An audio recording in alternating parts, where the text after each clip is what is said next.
In this video, I am going to be guiding you through how to answer questions from the 2022 SATs Paper 2, one of the reasoning papers.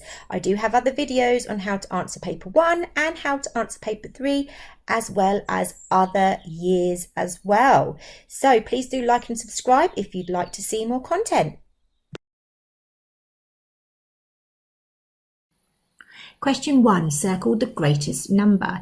You will notice that the word greatest is in bold. This is because it is very important that we choose the greatest number, which means the biggest number.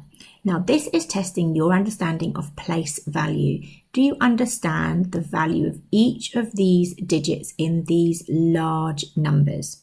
Now, as we're looking for the greatest number, we want to have the greatest digit. We're going to start with the digit that has the greatest value. So you can see that all these numbers are millions. They have two lots of separators. Separators work in groups of threes. We've got our tens, we've got our ones, tens and hundreds. And then we've got our thousands, we've got 10,000, we've got 100,000. And then we've got our millions. Okay, you don't need to draw these out like this in SATs, but you can if you wish. I'm just doing this for demonstration. So you can see everything always comes in threes. I'm actually going to just put that in a different colour. So we've got our hundreds, tens and ones. Then we've got our hundreds, tens and 1,000. So 1,000, 10,000, 100,000. And then you've got your 1 million. You would also then have 10 million and 100 million, but we only go up to 10 million in year 6. So we will start with our millions. Now all of these have got the number 9, the digit 9 in the million section. So we can't figure out which one's bigger just from the first digit. So we can go to the second digit now. So I'm actually just going to cross out the 9s, just so you can see. We can now go to the second digit, which is a 2. They've all got a 2 in the 100,000 place, so we can't use that. Now if we go to the 10,000 column, we can see we've got a 0, we've got a 1, we've got a 0, we've got a 1, and we've got a 0. So obviously these two, which have the 1s, are going to be the biggest ones, okay, because they're going to, 1 is bigger than 0. So those two, it's out of those two, which one is the biggest number? The others are definitely smaller. So we want to compare these two now. So we could then go to the next digit. And we're now looking at the 1,000 digit. They've both got the number 5, so they are the same again. And now we're going to the hundreds digit, and we can see the first number has got a 3 and the second number has got a 2. So 3 is clearly bigger than 2, so this first number is bigger than this. Okay, so if I just rub this out now and this one out, and I also write it on here, 9,215,300 is bigger than 9,215,298. So what we did was, so that's the same, that was the same, that was the same, that was the same, but we can see that this is bigger than the 2. So we know that the largest number is, circle the largest number, that one. In this question, Adam chooses the colours for a new team shirt. The shirt has 2 colours, so 2 is in bold. That's an important bit of information to not overlook. There are 4 colours to choose from: yellow, blue, white and red. Write the 2 missing combinations. Again, 2 is in bold, so it means that out of all the possible missing combinations, there are specifically 2 left. Okay, so there are a couple of ways of doing this. You could draw up a little two-way table with all your colours in. However, I'm going to show you without doing that and how to work systematically. So first of all, if we took the first colour, yellow, as they have done here, there are three options. The yellow could go with the blue, which we've done here. The yellow could go with the white, or the yellow could go with the red. So we've written those three combinations out already. Okay, so that's working systematically. If we next go to the blue, we can think about what the blue could go with. Just an important point, the yellow we couldn't do yellow and yellow because it says the shirt has two colours. So it can only be yellow with one of the other combinations. So now we can start with the blue. Now, we've already done blue and yellow. We could say blue goes with yellow, but look, we've already done it here. Okay, so we do, the blue can go with white, which we've done. The blue could go with red, which isn't done. So blue and red. Okay, we now go on to the next colour. So now we're going to go on to white. White could go with yellow, but that's done here. White could go with blue, but that's done here. And white can go with red, which is not done yet. So we do white and red. Now, just to double check that we really have got all of them, let's go on to the last colour, which is red. And we can think about all the possible other colours that can go with red. So red could go with yellow. Work these out. Red could go with yellow, but that's already done here. Red could go with blue, but that's already done here. And red can go with white, and that's already done here. So you can see we have truly found all of the combinations possible. We have worked through it systematically, and we have written in the two missing combinations. So another way to do this could have been to do a two-way table. So I've just written the colours along the top and along the bottom. This isn't very neat, doesn't have to be very neat. I'm going to just black out the same colours because it has to be two colours, remember. So yellow and yellow, blue and blue, white and white, red and red. They don't count. So let's have a little look at what we've got. So we've got yellow and blue. So yellow and blue is already done, but that is the same as blue and yellow. So those are already done. Next one we've got is yellow and white. So yellow and white is already done. So that means white and yellow is also done. Then we've got yellow and red. So yellow and red, we can do red and yellow as well. Then we've got blue and white. Blue and white is here. And that means we could also do white and blue, which is here. So the ones we have left are red and blue, or blue and red, which is the same as this one. And the other one we've got is this one, red and white, or white and red. So we've got white and red, and we've got the blue and red. Those are the two we found in the table. So that is another way you could do it. It just helps you to be systematic.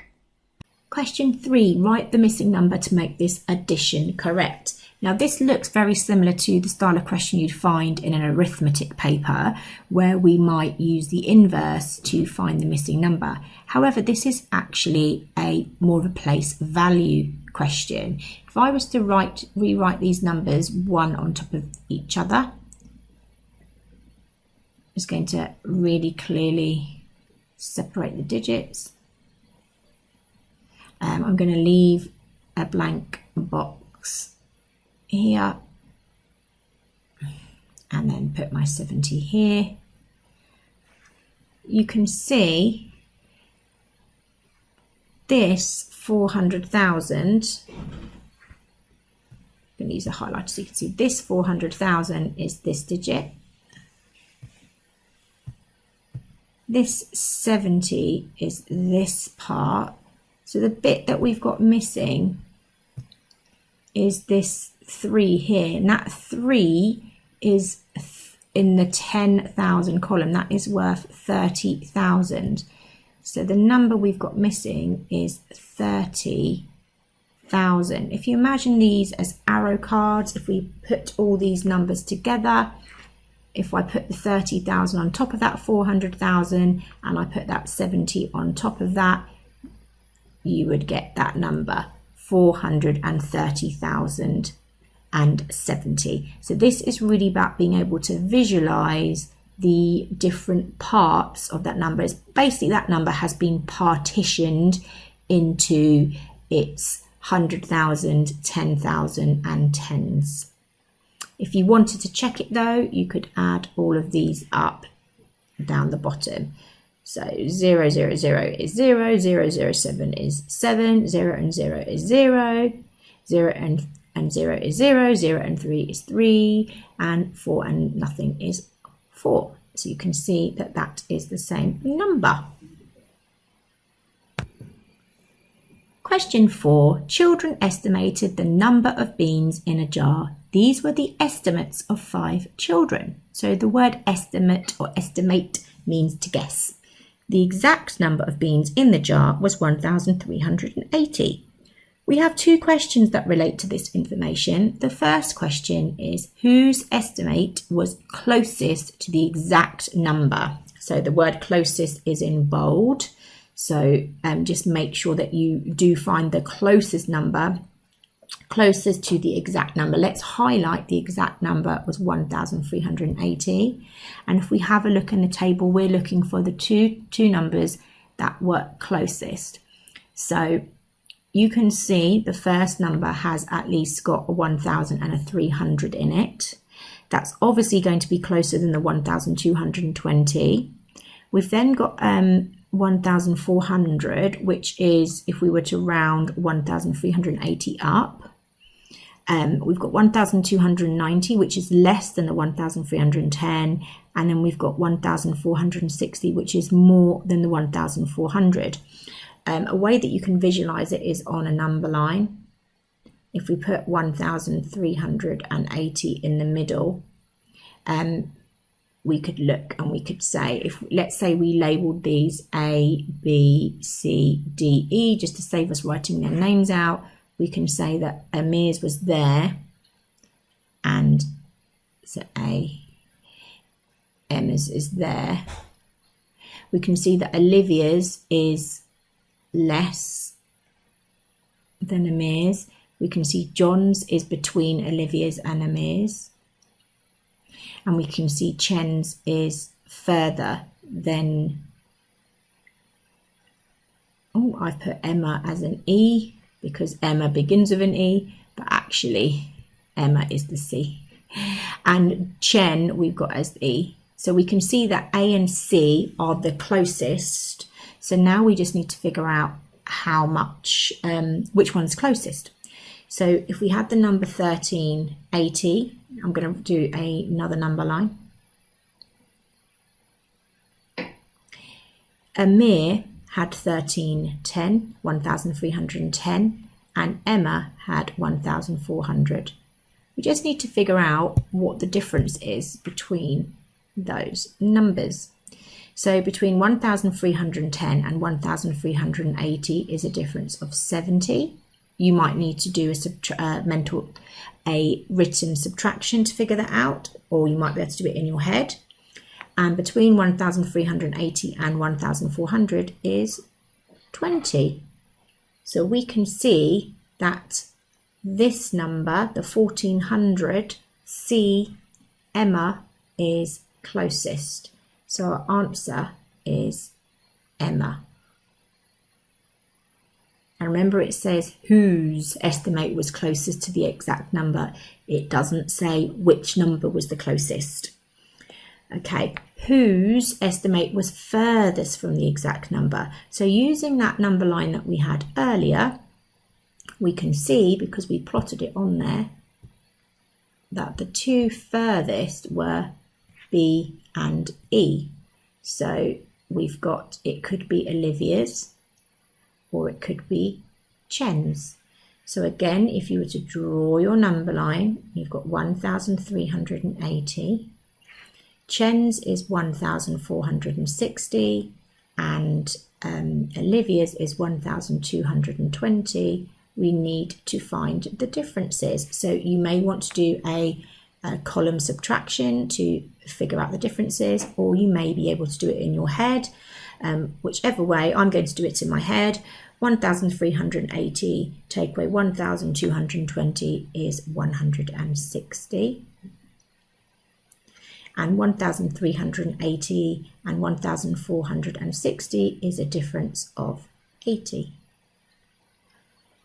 Whose estimate was furthest from the exact number? So the furthest is this one. 1,220, which is Olivia's. I've simply used a number line to order all of the values. That's helped me to figure out which is closest, which is furthest, and then when we're comparing between the two options, just do another number line and work out what the difference is. Question 5. 1 ton is 1,000 kilograms. A truck can carry a load of 2.3 tons. How many kilograms can the truck carry? So here we are converting measures. Let's just highlight some of the important information. 1 ton is equal to 1,000 kilograms, and the truck can carry 2.3 tons. Now, when you're converting, what I always like to do is just to write out what I know. So 1t equals 1,000 kg. And the truck is carrying 2.3 tons, so I'm going to put 2.3t underneath. And now I can think about this like I would think about a ratio question. I know that on my left hand side are my tons, and on the right hand side are my kilograms. Now what I can do is I can compare the two values which are in the tons column, like that. And I can think about what I need to do to the number 1 to get to 2.3. And that would just be to times by 2.3.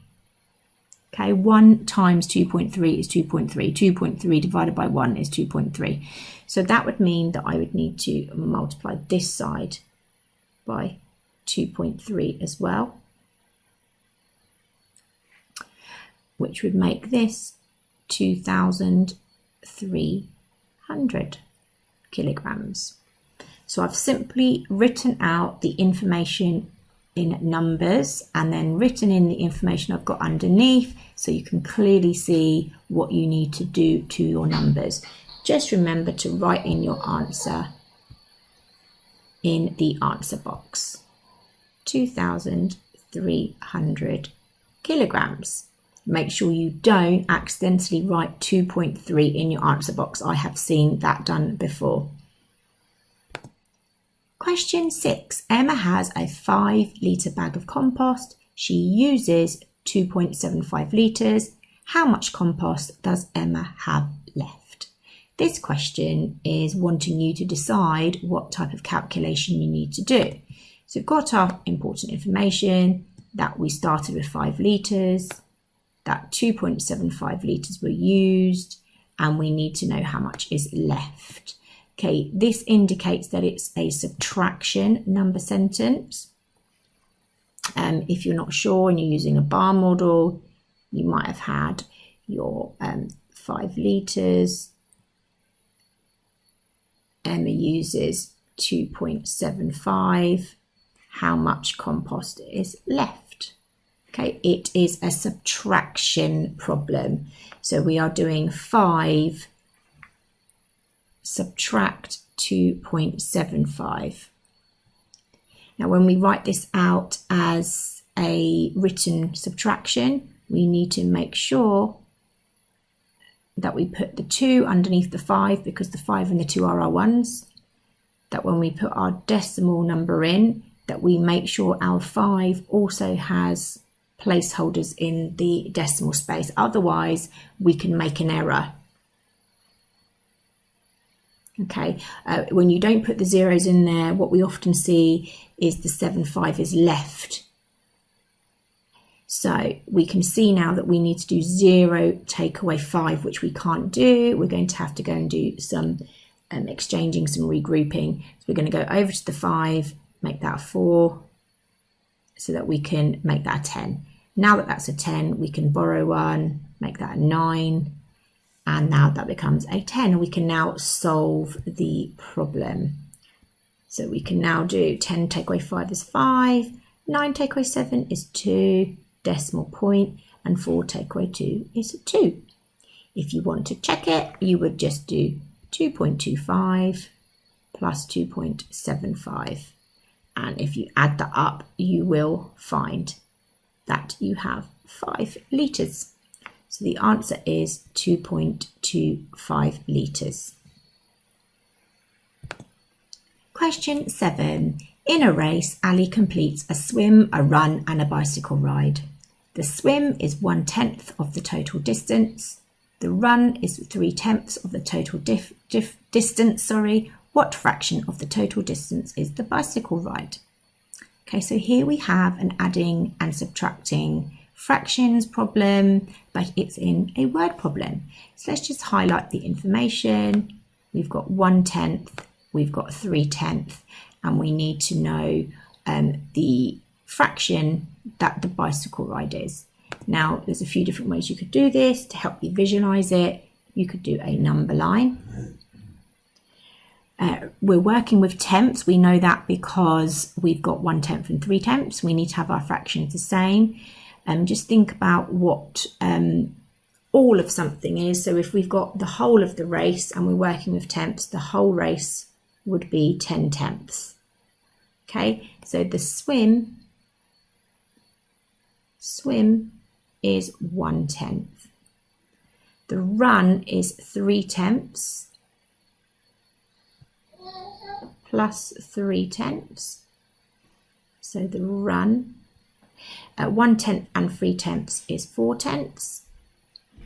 So we just need to figure out how we get from 4/10 to 10/10. You might do that by subtracting 10/10, subtract 4/10. Or you might be able to do that mentally. You might be able to see that it is 6/10 without having to do the subtraction. But you can clearly see that using a number line, 1/10 for the swim, 3/10 for the run, means it needs to be 6/10 left for the bicycle ride, and we just pop that into the answer box like that. Another way you might have done it is you might have just seen you've got to add those two together. Exactly the same as what we've done in the number line, just visually different, and then subtract that 4/10 to make 1, we have to add 6/10. Question 8, circle the improper fraction that is equivalent to 2 3/8. If you're not sure how to convert mixed numbers to improper fractions, I have a lesson on this in my Fractions Foundation course. I'm going to quickly run through now 2 different ways that I would use to solve this. First of all, you might want to use a bar. If we're using 8ths, that means our bars need to be cut into 8. They don't need to necessarily be that neat or to scale, but they do all need to be split into 8 sections. So I'm halving it, put into quarters.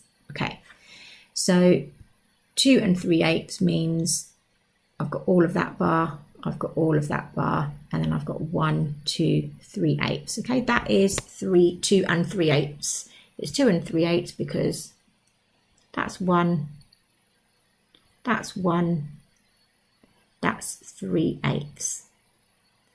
I could also think about my 1 as being 8/8. That's 8/8, and we already know that's 3/8.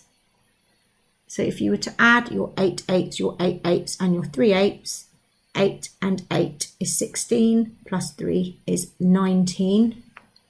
We have 19/8 altogether, and you can see we have 19/8 there. The other way, which is much quicker, but I would only suggest you use it if you're very confident, otherwise draw the diagram. It just takes a minute to draw it, but you know you will be accurate. The other way to do it, if I've got 2 3/8, is I multiply my whole number by my denominator, so 2 times 8, and then I add my numerator. I add 3. 2 times 8 is 16, plus 3 is 19, and that tells me how many eighths I'm going to use. Okay, I already know it's eighths because eighths is in the original part of the question. Question 9. This pictogram shows how many DVDs a shop sells in 1 week. On Monday, 24 DVDs were sold. How many DVDs were sold on Friday? Now with pictograms, we have pictures or symbols that represent numbers. We are not given a key. It does not tell us how many DVDs each picture represents. However, we have this clue. On Monday, 24 DVDs were sold. We know that this column is 24. We can see that there are 3 DVDs. 3 DVDs equals 24. So 3 of these little circular symbols equal 24. So we would do 24 divided by 3. And that tells us that each of these is worth 8. So if I wrote it like that, 8, 8 and 8, we can see that each circular symbol is worth 8. So now we can look at how many DVDs were sold on Friday. So we look at Friday, we've got 8, 8, 8, 8, 8 and 8, but the top symbol is not the same as the rest, but we can see it is very clearly a half. It's half of a DVD, so it's going to be half of the 8, so that is going to be a 4. Now you could just add all these up, or we could look at how many 8s we've got. We've got 1, 2, 3, 4, 5, 6. So we've got 6 times 8, which is 48. And then we've got the 4. And 48 add 4 is 52. Question 10. A shop has an offer. Buy 1 box for £1.90, get the second box half price. Ali buys 2 boxes of cereal. How much must he pay all together? So we've got some words in bold. How much must he pay all together? This gives us a clue that we're going to be doing some adding. We can see that he buys 2 boxes of cereal, so we need to add together the cost of each box of cereal. Now we've got 1 box is bought for £1.90 and the second box is bought for half price. This means we need to do a couple of bits of calculating. We need to figure out what the price of the second box is, and we are halving our £1.90. Now you might do this in a bus stop, or you might have another method for dividing by 2 or halving. I'm going to put £1.90 in a bus stop. So 2 into 1 doesn't go. I need to put my decimal point there. I carry it over. 2 into 19 goes 9 times. There's a remainder of 1. So now 2 into 10 goes 5. So my second box is 95p, or £0.95. So now that I know what each box is worth, I can add each box up. So we've got £1.90, and make sure that you add, if you're adding in pounds, you write your 95p as 0.95, or you might do 190 pennies plus 95p, but make sure that when you are adding, you add them in the same unit. Now our answer wants it in pounds, so I would suggest adding it in pounds. Okay, so we've got 0 plus 5 is 5, 9 plus 9 is 18, remember to put your decimal point in, and 1 plus the carried 1 is 2. So our final answer is £2.85. Another way that you might have halved it is you might have found half of your pound is 50p, half of your 90p is 45p. You might have done it like that, partitioned it. But once you found your half price, you just needed to add the total of each box together to find your total answer. Question 11, write the missing values. 3/10 equals something over 20 and 12/15 equals 4 over something. So this is finding equivalent fractions. This is a skill that can be found in my Fractions Foundation course if you are stuck. So let me quickly go over this. Now, in the first question, I've got denominators that I can compare, and I can see that 20 is double my 10. So I know that this is going to be double. Whatever I do to the bottom, I do to the top, and vice versa. So I can see that I've doubled the bottom. If I double the top, I have 6. Okay, I'm just going to rub that out so that I can demonstrate for the next one now. So in the next one, I've got my numerators that I can compare. If I look at my 12 and my 4, we're always thinking about multiplying and dividing as well with equivalent fractions, not adding and subtracting. So I wouldn't look at that and say, I've taken 8 away. I would look at that and think, what have I divided by? Because it's getting smaller, so I know I'm dividing. And I've divided by 3. Whatever I do to the top, I do to the bottom. So it means I need to divide this by 3 as well. 15 divided by 3 is 5. 12/15 is equal to 4/5. Question 12. William has 4 parcels. Write the masses in order, starting with the heaviest. Now, heaviest is in bold, so make sure that you do put the heaviest in first. Okay, so if we look at all the weights, we can see that some are in kilograms and 2 are in grams. In order to be able to compare them, you want to have them all in the same unit. So either all in grams or all in kilograms. Now, I would change all of these to grams. I think that's easier than changing them all to kilograms.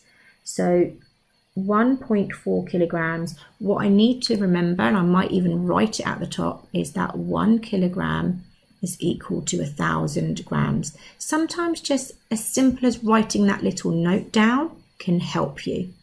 So if 1 kilogram is 1,000 grams, I know that 1.4 kilograms is 1,400 grams. The next one is already in grams. If 1 kilogram is 1,000 grams, then 2 kilograms must be 2,000 grams. And the next one is in grams. I now can clearly see which one is the heaviest. I want to write it down with the original number, the number that's in the box. So the 2,000 grams is the heaviest, but I'm going to write 2 kilograms because that's what it says on the box. I'm just going to put a tick there. Now if I can compare the rest, I can see that the 1,500 is next. So I'm going to write it exactly as it is, and I'm going to make sure I put the unit in as well, very important. I can tick that one off. I can now see that the 1.4 kilograms is next. Remember, I've written it in how it shows on the box, not my converted one, and I've remembered to write in kilograms. And finally, I have my 300 grams. If you had wanted to convert them all to kilograms instead, you'd still get the same answer. So let's say we changed our 1,500 grams to kilograms. That would have been 1.5 kilograms. And then our 300 grams would have been 0.3 kilograms. It doesn't change the weight of them. It's just about which way you find it easier. But make sure you write in the box what it shows on here, not your converted amount. Question 13. Look at the graph below that shows Dev's bike ride. So here we have a line graph, and we are asked to match each part of Dev's journey to the correct sentence. So below we have some options. So it's a matching up, and we have to use the line graph to match up the correct statements. Now let's look at the line graph. We've got our x-axis along the bottom, which is telling us time in minutes. So these numbers mean time in minutes, how many minutes. And then we have our numbers that are going up the top, the y-axis, that's telling us a distance in kilometers. So it's always important to look at your line graph and to look at what the numbers mean. What does the 10, 20, 30, 40 mean? What does the 1, 2, 3, 4, 5 mean? Now each segment is labelled A, B, C, D, E, and we have to match what is happening. So if we were to look first of all at A to B, here's A and here's B. Now what is happening at A? A is at 0 minutes and we are at 0 kilometers. And what is happening at B? B is at 10 minutes and it's at 3 kilometers. What that has told us that in this 10 minutes, we have gone up 3 kilometers. So we have moved 3 kilometers in 10 minutes. That helps us to spot that it's this. Dev cycles 3 kilometers in 10 minutes. Let's have a look at B to C now. So we would find B and C on our graph. So now we've got B and we've got C. Now B and C, again, it's 10 minutes apart, but what's happened to the distance? The distance at B is 3 kilometers. The distance at C is also 3 kilometers. So what does that tell you? It tells you that Dev has not moved in that 10 minutes. So that would tell me that it's this one. Dev rests for 10 minutes. Now let's have a look at C to D. And let's find it on our graph. So here is C, here is D. C is at 20 minutes, D is at 30 minutes. So we know that we have moved 10 minutes. And in fact, all of our letters have gone up by 10 minutes. So in that 10 minutes, what has happened? Well, we started off at 3 kilometers. You could even label your letters if that helps. Anything, you can do any kind of annotation to help you. And at D, we can see that that is 4 kilometers. If we move from D all the way over to the side, obviously you can use a ruler in your, that's not the best line. Okay, it goes over to 4, so it's 4. So in that 10 minutes, we've gone from 3 kilometers to 4 kilometers. That tells us that Dev has moved 1 kilometer in 10 minutes. Dev cycles 1 kilometer in 10 minutes. Now, always just double check the last one. Don't just assume that it's the last one remaining. So that's correct, because this is when you might spot if you've made a mistake somewhere. So D to E. We've got D and we've got E. We've already labelled that at D we are at 4 kilometres. At E, if we were to use a ruler,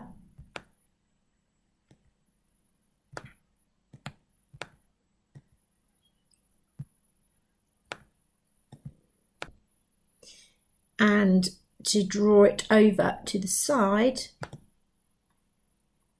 you can see that it's halfway between the 4 and the 5. So that tells us that it's 4.5 kilometres or 4.5 kilometres. And if we look at the remaining statement, Dev cycles less than 1 kilometre in 10 minutes. That does work. So we're simply looking at the what's happening to the numbers along the x-axis, so what's happening to the minutes and what's happening to the distance, and then matching it up to the sentence which matches it. Question 14.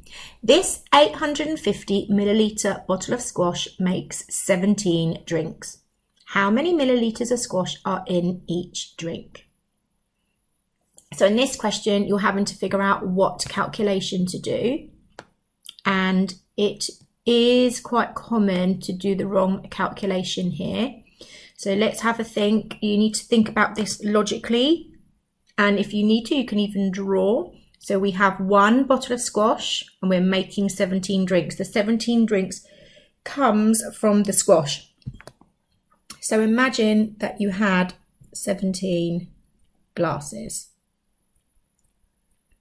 cups. These are obviously not the best looking cups, but it's just to illustrate. There's my 17 drinks. Okay, the squash is being poured into each one of those. And the question is how many milliliters of squash are in each drink? Okay, so I want to know, for example, how many milliliters is in that drink. Each of them will have the same. How many milliliters are in that drink or in each drink?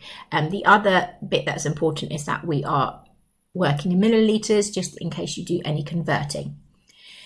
So as we are sharing our squash, it is a division. Okay, so we are doing 850 divided by 17. Sometimes I have seen 850 multiplied by 17 because we think, there's 17 drinks, we've got to times it by the 17 drinks. Because we want to know what's in each drink, we're starting with the squash and we are sharing that out. That is a division question. So for this, I would do a simple bus stop and I would also write out my 17 times table. So I'd write out my bus stop, 850 divided by 17, and I would make a note of my 17 times table. I would first of all jot all the way down to 10. You actually only need to go up to 9, but I always go up to 10. We're doing our 17 times table. So the first one is 17 and the last one is 170. And then the fifth one is always half of the 10th one. Half of 100 is 50, half of 70 is 35. So that's 85. And now you need to do your 17 times table. You could either add 10, then add 7, or you could add 20 and then take 3 away. Let me show you for the first one. So 17 add 20 is 37, take away 3 is 34. Plus 20 is 54, take away 3 is 51. Plus 20 is 71, take away 3 is 68. And I would still do this one to double check if there was an error. 68 plus 20 is 88. Take away 3 is 85. I'm confident now that the first 5 are correct. Plus 20 is 105. Take away 3 is 102. Plus 20 is 122. Take away 3 is 119. And in fact, for that one, it was probably easier just to add 17 to 102. Add 20 is 139. Take away 3 is 136. Add 20 is 156, take away 3 is 153, and just double check the last one. This is when you can spot an error. 153 plus 20 is 173, take away 3 is 170. I'm now happy that I have my 17 times tables written in accurately and I can begin to divide. So I know that 17 doesn't go into 8. 17 times 0 is 0, so we subtract that and we've got 8, and we bring the next digit down. 17 into 85, I can see on my list it fits in 5 times. I need to prove that. 5 times 17 is 85. I subtract it, I have 0, bring the next number down.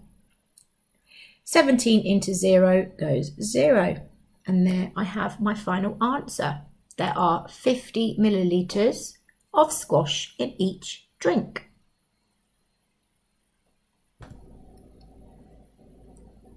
Question 15. Write the correct sign equals, more than or less than in each box.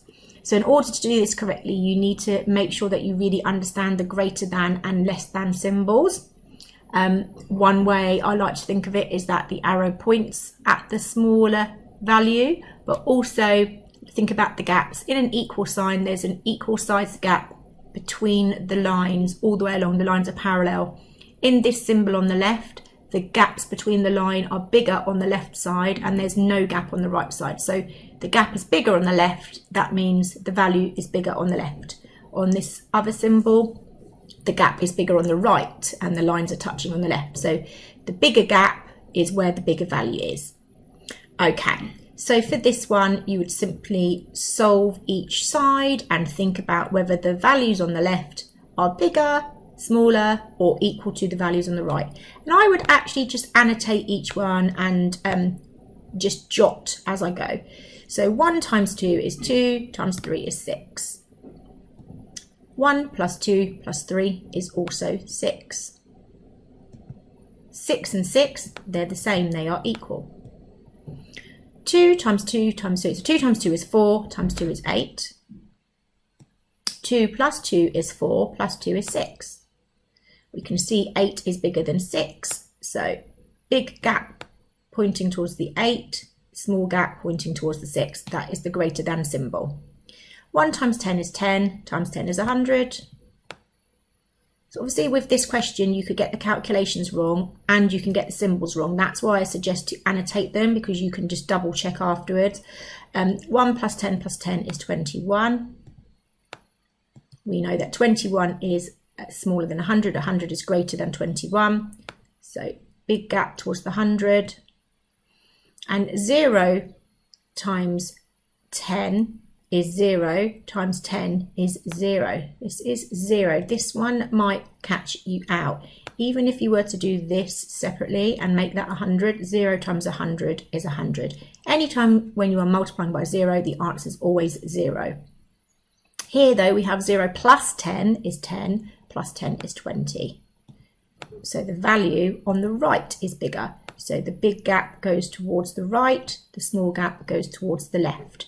So you can clearly see now, because we have annotated, you can just double check 6 equals 6, 8 is greater than 6, 100 is greater than 21, and 0 is less than 20. Question 16, tick the numbers that round to 28.7. Round to 28.7. Now 28.7 has 1 decimal place. That means we are rounding to the nearest tenth. Okay, we are rounding to the nearest tenth. So if we have a look at each number, if we are rounding to the nearest tenth, I'm just going to highlight each digit that is worth tenth. When you are rounding to the nearest tenth, you look at the digit after the tenth. If it is 5 or greater, we round up. If it is 4 or less, we round down. So here it's greater than 5, so that this digit would round up, but you can see that's only going to round up to 28.1.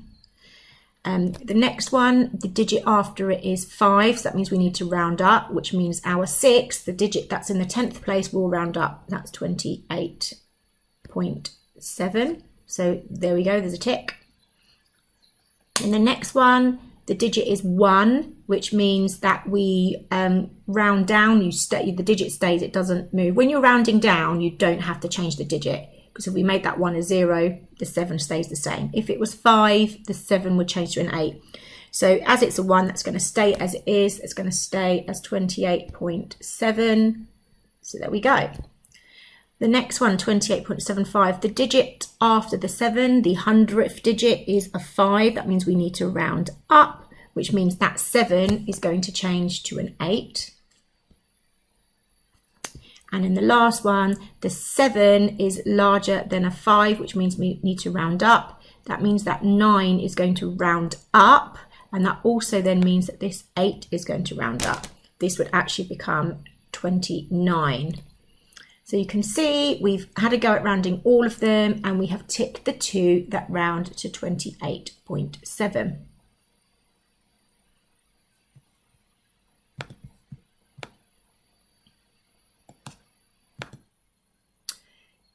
Question 17. 6 divides into 40 with a remainder of 4. Write one other number that divides into 40 with a remainder of 4. Now this question can be quite tricky to do in your mind unless you are very, very good at your times tables. So what I would suggest is to actually write out that statement, write out the first statement, because it then might become clear a way of finding out what that other one number could be. So I would start by simply just proving that statement of 6 into 40. Okay, so if we were to solve this now, 6 into 4 doesn't go. There's a remainder of 4.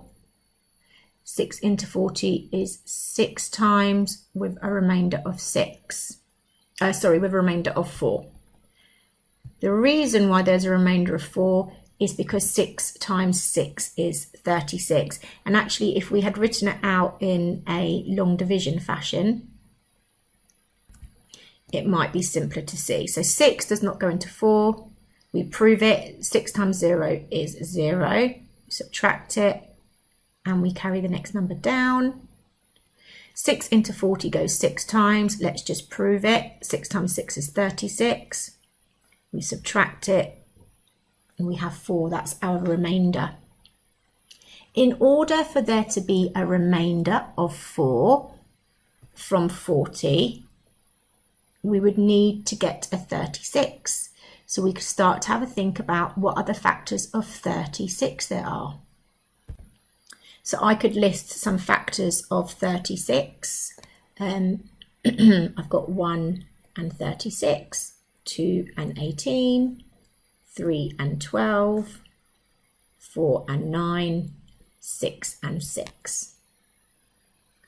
Now, if I was to choose, for example, any of those factors, so let's say we chose 3, I know that 3 is not going to work because I can't have a remainder that is larger than my divisor. So let me show you what I mean. So 3 into 4 goes once with a remainder of 1, or let's write it as long division again. 3 times 1 is 3, take it away, remainder of 1, and we carry that down. 3 into 10 goes 3 times, prove it, 9, subtract 1. It's only going to have a remainder of 1.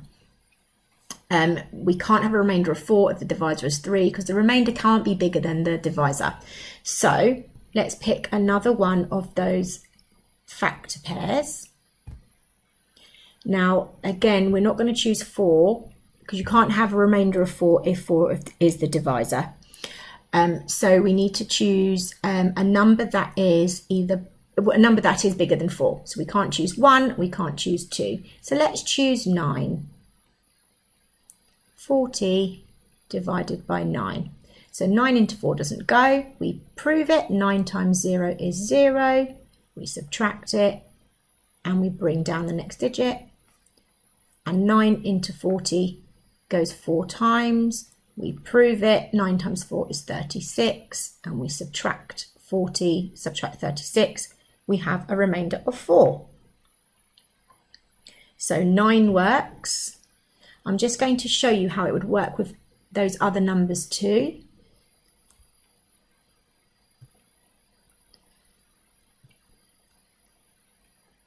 So let's choose 12. 12 into 4 doesn't go. 12 times 0 is 0. We subtract it and we bring the next digit down. 12 into 40 goes 3 times. 12 times 3 is 36. We subtract 36 from 40. We have a remainder of 4. So 12 would also work. So any of those numbers would have a remainder of 4 as long as the number itself is greater than 4. So we've listed all the factor pairs of 36 because 36 is going to give us a remainder of 4 from 40. And once we've listed all the factor pairs, we know that we need to choose a number that is bigger than 4. So any of those numbers, 36, 18, 12 or 9 would work for that question. I'm going to choose the number 9. But just write them out like I did so that you can prove it. Question 18. This sign shows the number of empty spaces on each level of a car park at 10 a.m.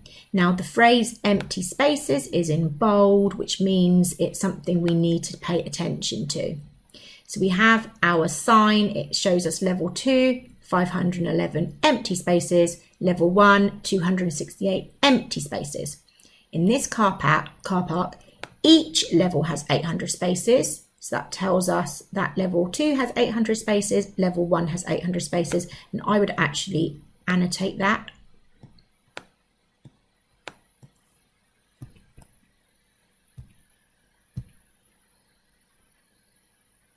So that's got 800 spaces, that's got 800 spaces.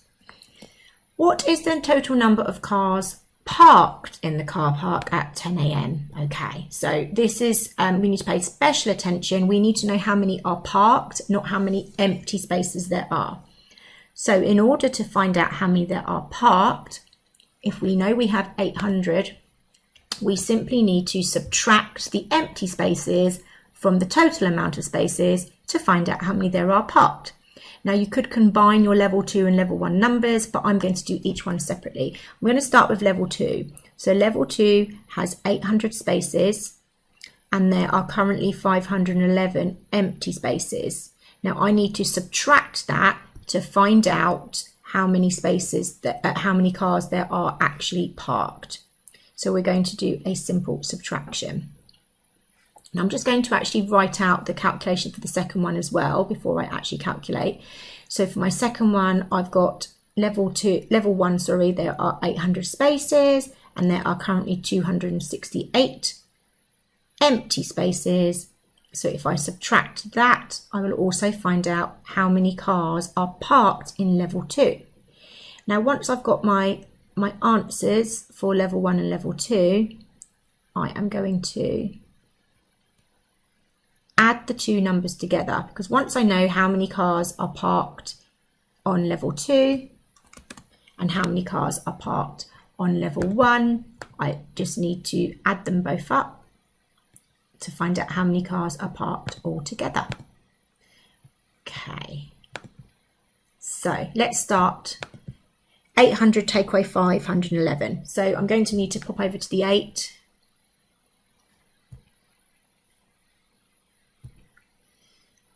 Make that a 10, make that a 9, make that a 10. So 10 take away 1 is 9, 9 take away 1 is 8, and 7 take away 5 is 2. I'm just going to annotate it here. There are 289 cars parked on level 2.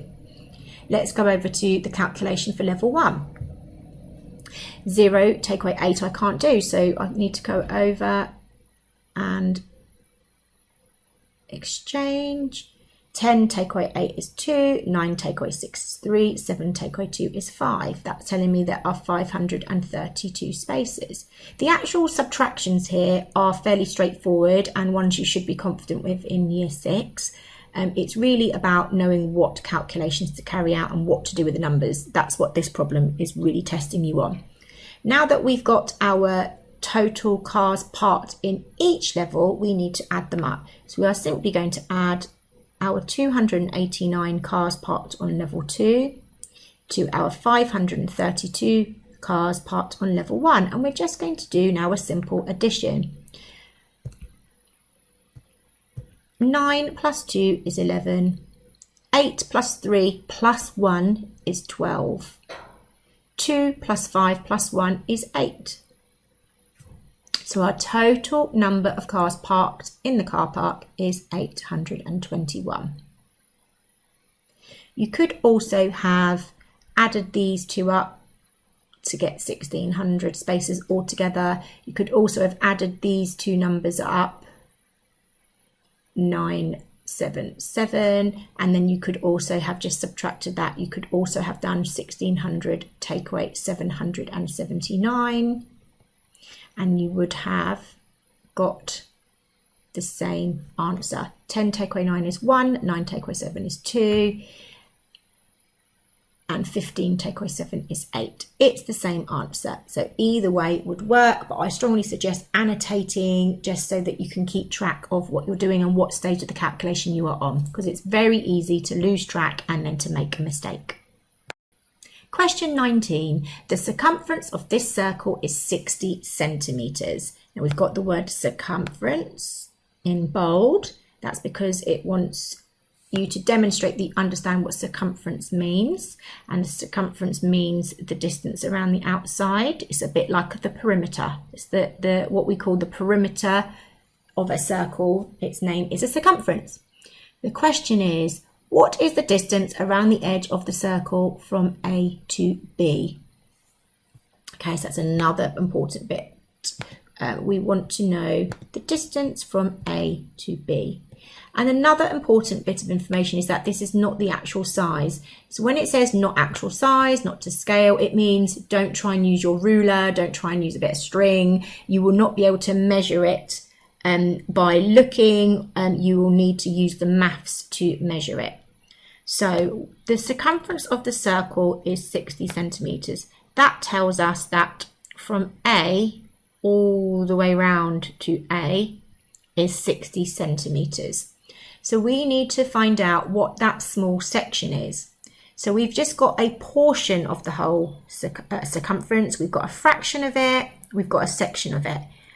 What clues are there that can tell us what section of the whole circumference we have? Now the clue is this little bit in the middle. Hopefully you've recognised that when you see this little square here, that means that is a 90-degree angle. Okay, it's a right angle, it's 90 degrees. Anytime you see a little square in between two lines in an angle, it's telling you that's a right angle without having to tell you. It's a mathematical symbol that tells us that is 90 degrees. Now the next thing you need to think about is how many degrees are there in a whole circle? In a full circle, there are 360 degrees.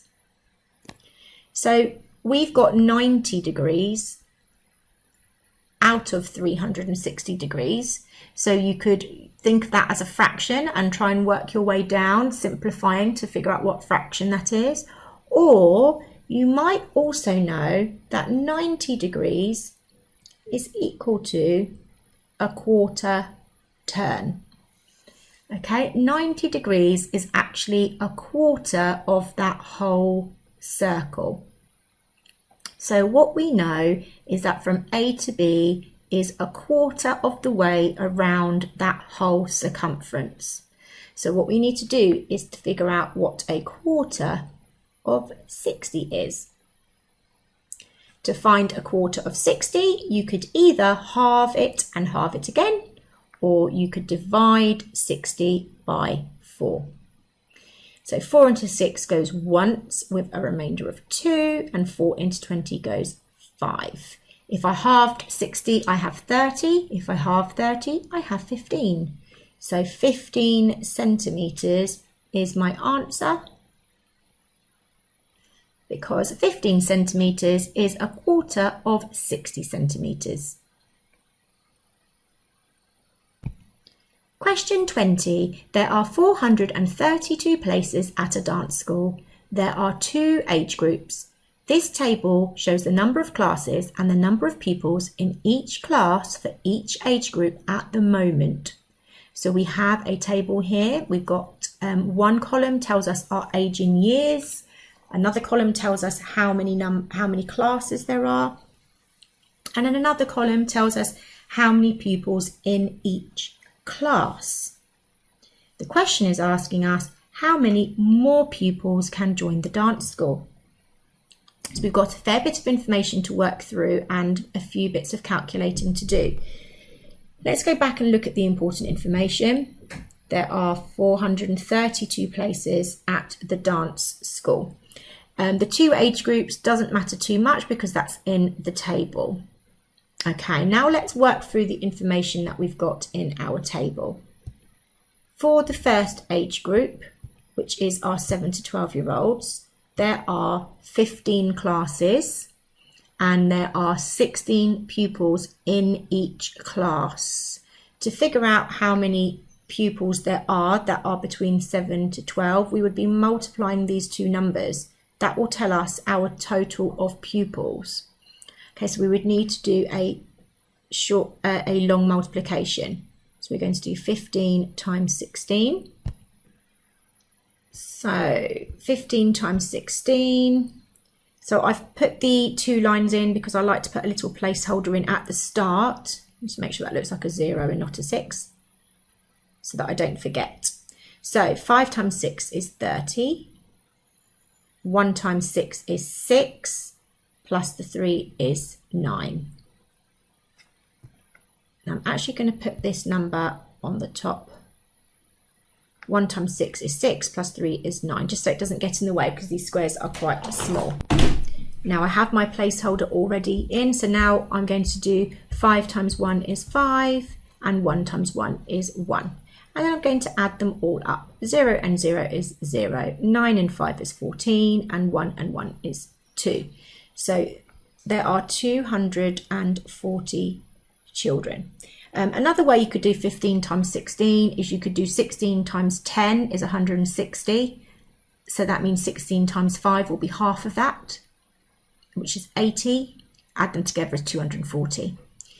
And then we are going to multiply our 10 by 18 to figure out how many pupils there are altogether in the 13 to 18 age group. And we can do multiplying by 10 in our heads. 10 times 18 is 180. So that tells us how many pupils there are altogether in each age group. So we just need to add those together. So 240 plus 180.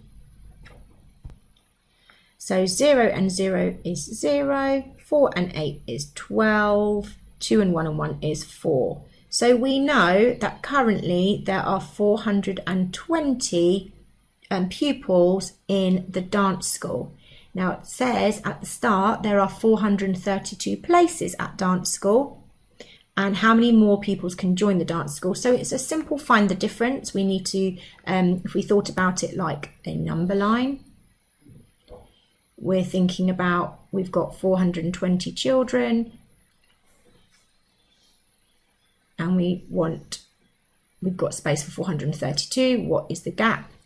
Or we can write it as a subtraction, which is what finding the difference is. 430 take away 420, and I appreciate that you might be able to do this mentally, which is great.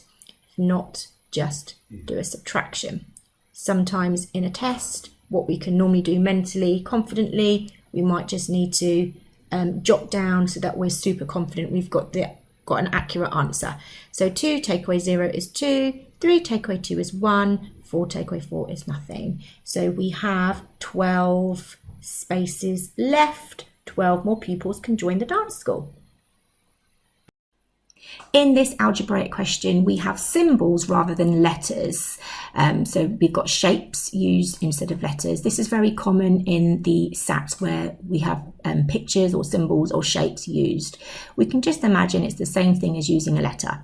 So each shape stands for a number, and the total of the shapes on the diagonal line is 48. The total of all shapes is 200. Calculate the value of each shape. So we need to find out what the triangles are worth, and we need to find out what the circles are worth. Okay, and we have lots of clues. Okay, so we first of all look for the most obvious clue, and it's usually one's given. So we've got here the total of shapes on the diagonal line is 48. So let's have a look what we've got. We have 3 lots of triangles. Now, if we were to think about these as letters, we could say a circle is X and a triangle is Y. So we have 3 triangles, or we could say we have 3y, and that is equal to 48. It tells us that all the total of the shapes is 48. 3y is 48, 3 triangles is 48. Now to find out what one of those would be, we would simply need to divide by 3. So we're doing 48 divided by 3. You might be able to do that in your head. If you can't, pop it in a quick bus stop. 3 into 4 goes once with a remainder of 1, and 3 into 18 goes 6 times. So we know that a triangle is worth 16. Now, once we know what a triangle is worth, it's going to help us to find out what a circle is worth. Now, what we can do is what we call substituting. We can literally put in that is worth 16, and we can choose another line. So we could go down, we could go across, we can choose somewhere where there's two triangles.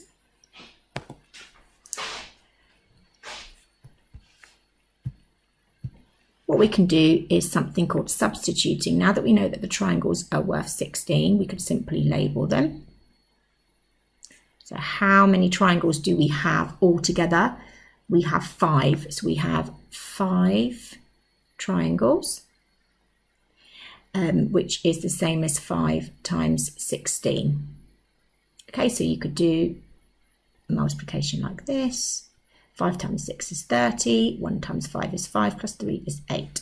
So we know that the 5 triangles add up to 80. And the other bit of information that we have also been given is that the total of all shapes is 200. So we know that there's 200 altogether.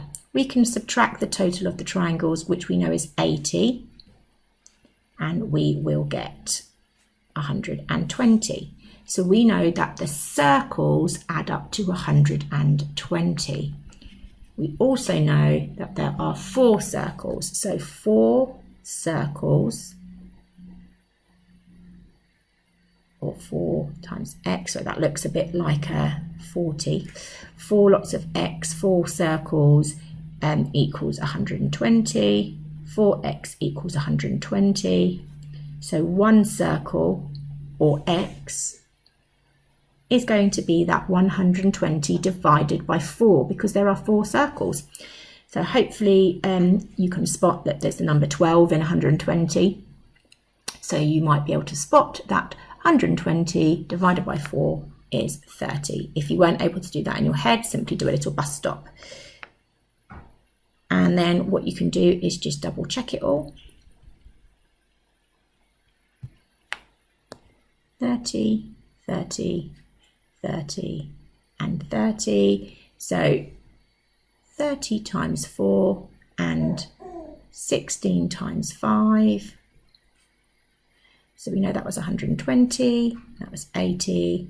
Add them together and you get 200. So we know that that works, and there you go. Question 22. You can make green paint by mixing 250 ml of blue paint with 1,150 millilitres of yellow paint.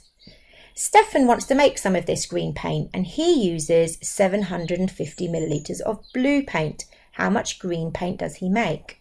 Now make sure you check the bold, so it's really pointing you to make sure that you use the right part of the question for the information, and you use the right part of your working out for your answer. So this is a standard ratio question. Now, if you're mixing green paint, you mix blue and yellow together. You'll know that if you use more blue, it will be darker. If you use more yellow, it will be lighter. So he wants the exact same shade of green paint. So he's got to stick to the recipe as such, okay? So 250 ml is used in the original, and he's using 750 ml. Now, the question wants us to know what the green paint part is, okay? So we need to make sure that we don't accidentally write in the yellow part, because that would be very easy to do.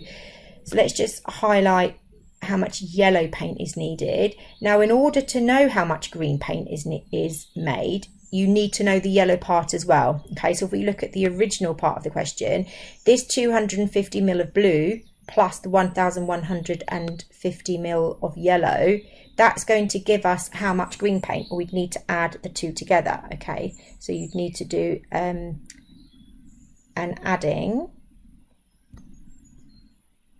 So you'd need to do 1150, and you might be able to do this in your head, which is absolutely fine. Otherwise, just add it up. Okay, 0, 10, 4, 1. So that original green paint mix gives us 1,400 millilitres, okay? So that's of green. I'm just going to put G for green. We're even going to highlight it. That's green paint, okay? So let's look up the information. I'm going to write this out as ratio, and I'm going to put blue, and then my ratio dots, and yellow. just going to space it out because actually we've got quite big numbers, haven't we? So blue and yellow. So I'm going to do it in a different colour just so that you can see it easily. Obviously in Sats you're not going to be switching between different colours. So 250 of blue, 1150 of yellow. So I'm going to use another colour for the next line. So we know that Stefan is making the same colour of green but using a different quantity. He uses 750 ml of blue. I need to write that in my blue column. So I'm going to put 750 underneath my 250. Now once you've got two that you can compare, I'm simply going to look like that and think, oh, how many lots of 250 can go into 750? And hopefully you can see that that is 3 lots. Okay, if you're not sure, you could add it up. You could just sort of go 250 plus another 250 is 500 plus another 250 is 750, and you'll see that's 3 times. Okay, you could also think about how many times 25 goes into 75, because it's the same thing. So we're timesing it by 3, which means this side we also need to times by 3. So here you might want to just do a multiplication. 1000, let me just write that in a bit neater.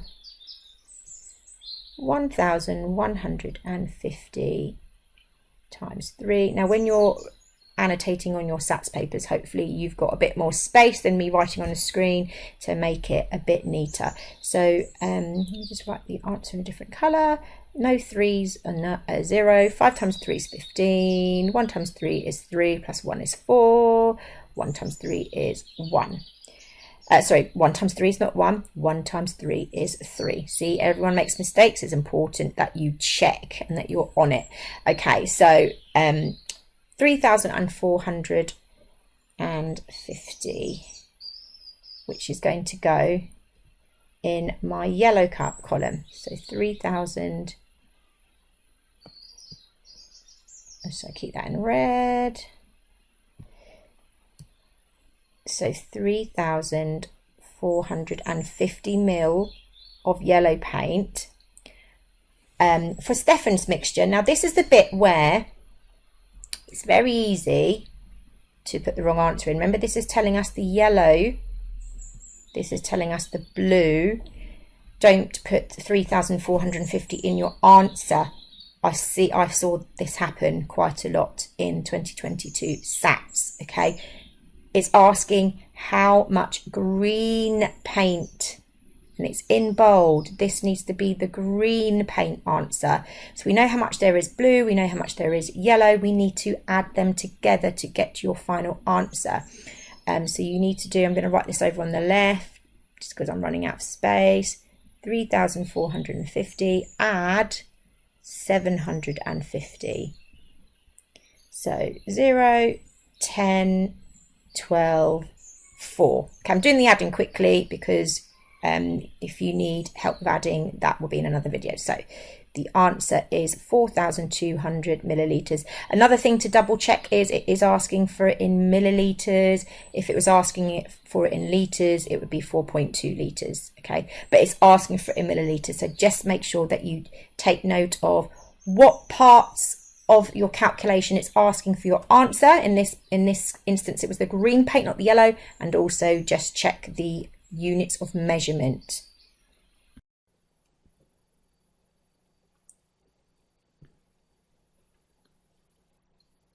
Question 23. Adam has a bag of fruit that weighs 1.25 kilograms. He takes out a banana. Now the bag of fruit weighs 1.1 kilogram. Next he takes out an orange. Now the bag weighs 920 grams. How much more does the orange weigh than the banana? So we have quite a lot of information here. We need to figure out what information is important and what calculations we need to do in order to find the answer.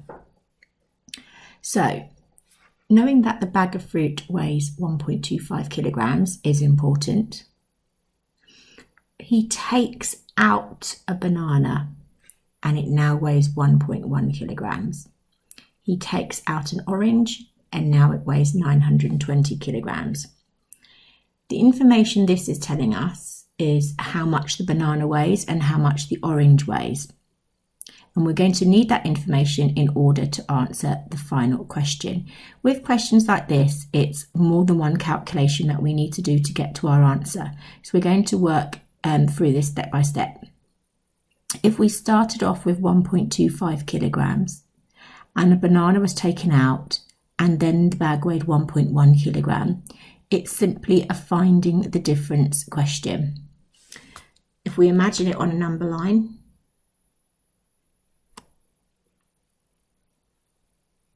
1.1 and 1.25, the banana is going to weigh this value in the middle. What are we adding?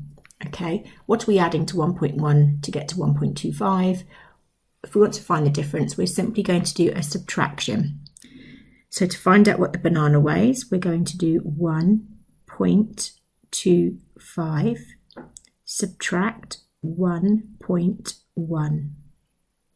Now, when using decimal numbers, I always make sure that all the numbers have the same decimal places. So I'm just going to put a placeholder in here so that they have the same decimal places. And then we're simply going to subtract. 5 take away 0 is 5. 2 take away 1 is 1. Don't forget the decimal point. And 1 take away 1 is nothing. So we know that the banana weighs 0.15 kilograms or 150 grams, because that is the same. Next, he takes out an orange and the bag weighs 920 grams. So we now need to think about our number line.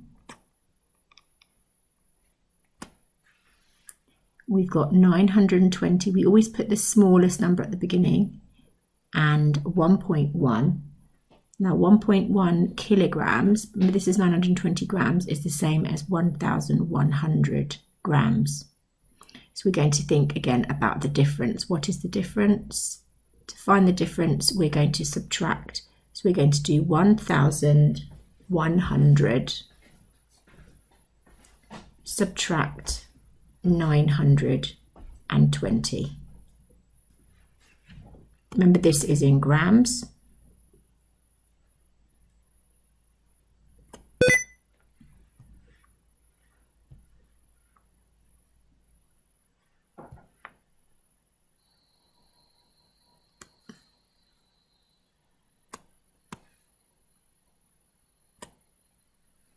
So we can't use our 0. Oh, sorry, we can. 0 take away 0 is 0. That is absolutely fine. 0 take away 2 we can't do. 10 take away 2 is 8. We then can't do 0 take away 9. Do 10 take away 9 is 1. So our answer for the orange is 180 grams.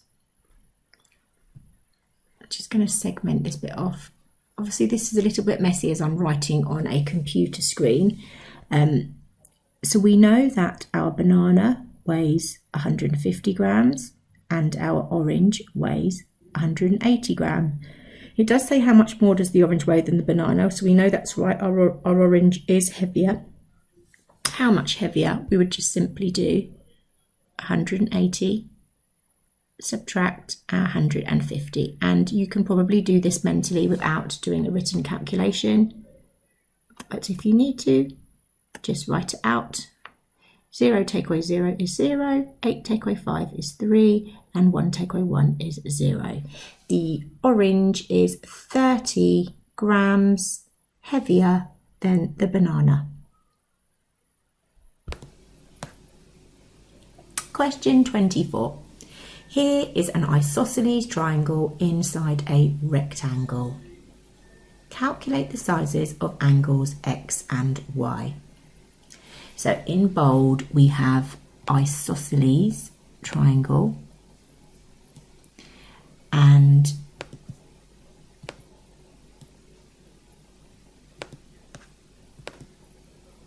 we have rectangle not bolded. Okay, the reason why we have isosceles triangle in bold is because an isosceles triangle is a special type of triangle. An isosceles triangle is a triangle that has two sides the same and two angles the same. So we can see that this, just mark them, this side and this side are the same length. This angle and this angle will be the same size. Okay, so another thing we know about triangles is that they add up to 180 degrees.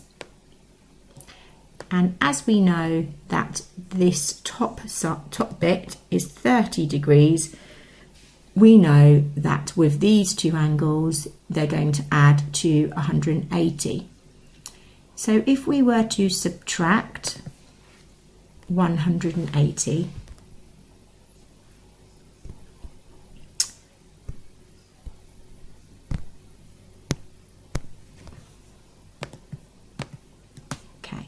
if we were to do 180, subtract 30, we would have 150.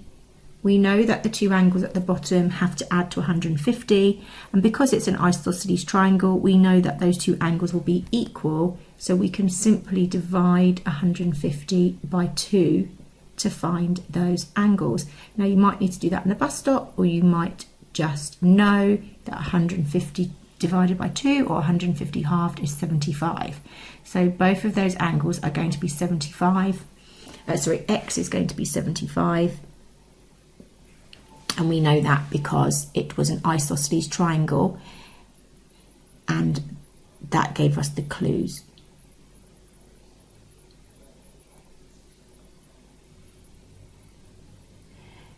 So the fact that this was an isosceles triangle is what led us to the answer X, because we are able to subtract 30 from 180 and then divide that equally by the two angles because we know they are the same.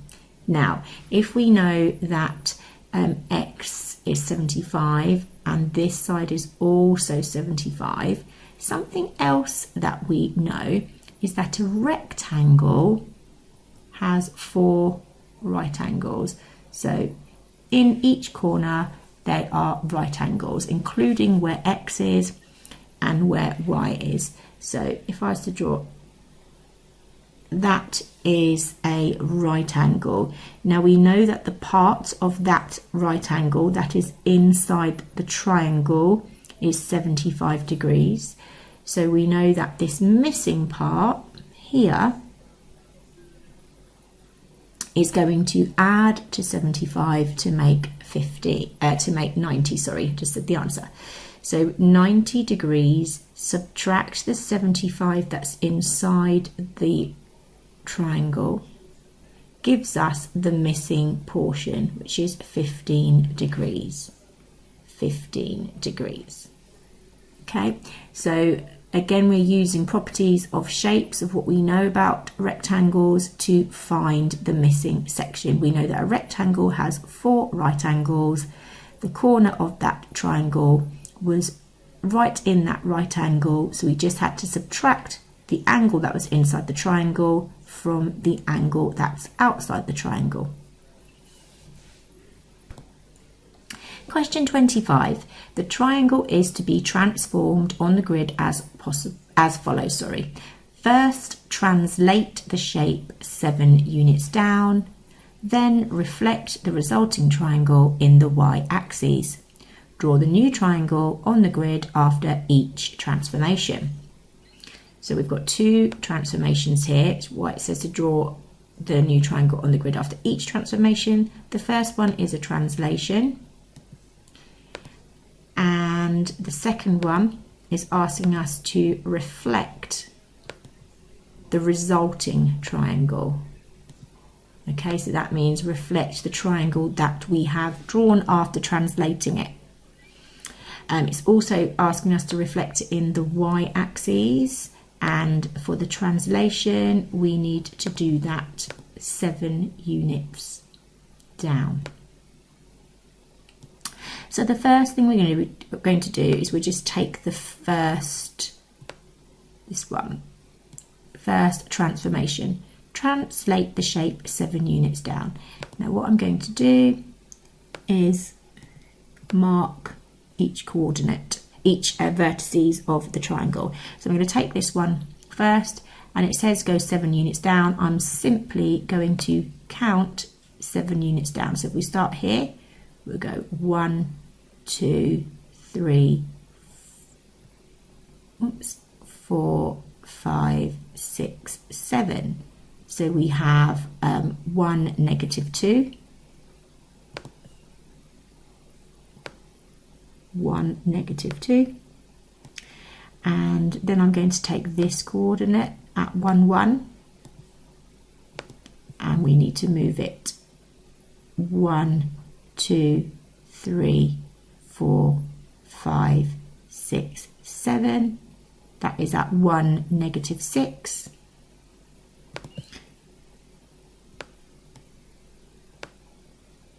And finally, this coordinate, this vertices, we're going to move it down 7 places. Now I do tend to plot each coordinate, each vertices, and plot them separately, because if you start to just sort of guess where it goes, you could leave room for error. So just mark each point, each corner on your triangle, each vertices, and then translate each one separately.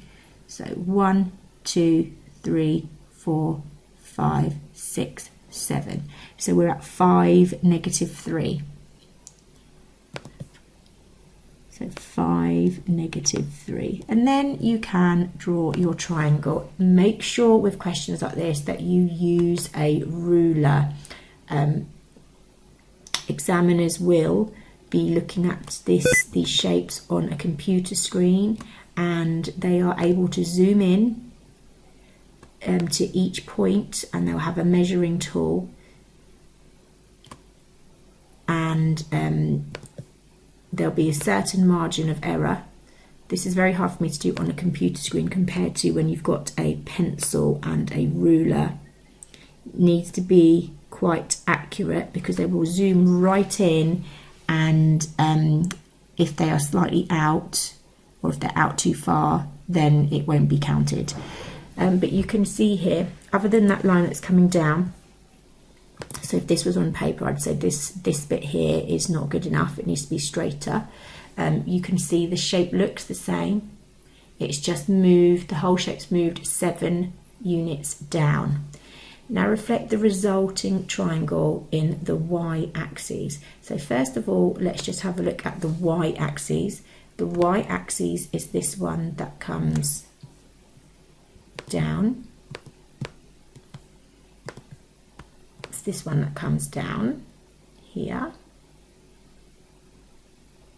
So that's going to be our mirror line, okay? So we're going to take each vertices again. So I am going to look at this vertices here, and it's going to reflect across the y-axis. That's my mirror line. So it's 1 away from the mirror line. It's going to go 1 the other side of the mirror line. So I can put my marker in at -1, -2. So again, I'm going to just plot my corners in -1, -2. Next, I'm going to go to this vertices. This is 1, 2, 3, 4, 5 away from the mirror line. So 1, 2, 3, 4, 5.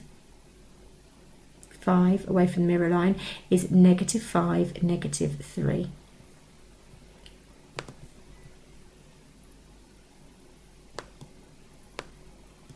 You can also see that this first coordinate is -1, -2, and it was 1, -2. This last one I've just done was 5, -3. Now it's -5, -3. So the actual coordinates themselves are the same on the y-axis, but they are the opposite on the x-axis. So if it was a positive, it's now a negative.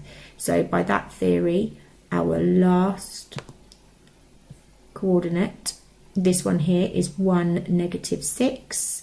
It will be -1, 6. And if we just check it, we're 1 away from the mirror line. 1 away from the mirror line, and we go beyond it 1, it's -1, -6. So if we plot that last point in, and then we can draw our triangle. Remember to draw it very accurately with a ruler.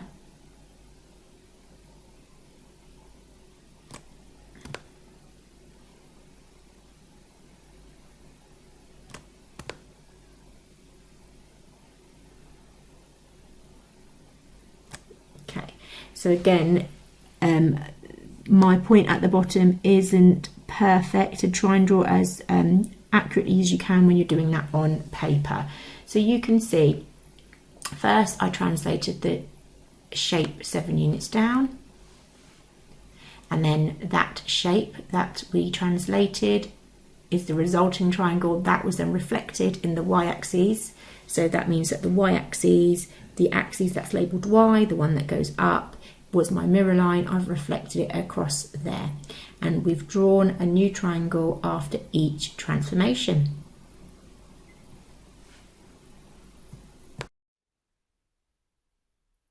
If you're looking for some effective revision to help you with your maths SATs, then check out the Pocket Private Tutor Shop. I have SATs ebooks and I have revision courses. The SATs ebooks cover every single thing from the Year 6 national curriculum, so you can be sure that nothing will appear in the paper that you haven't learned. Each ebook comes with a video which you can watch on a laptop, on a tablet, on your phone. You can even cast it to your smart TV if you want to watch it big. I have worksheets to help you practice the skill, and included are past SATs question examples. That means when you're learning a new math skill, I also include how that has looked in an actual SATs paper before. I also have some revision courses, I have practice arithmetic tests, I have loads of stuff that's going to help you to absolutely smash your SATs. So check out the Pocket Private Tutor Shop and download the course that's going to help you now.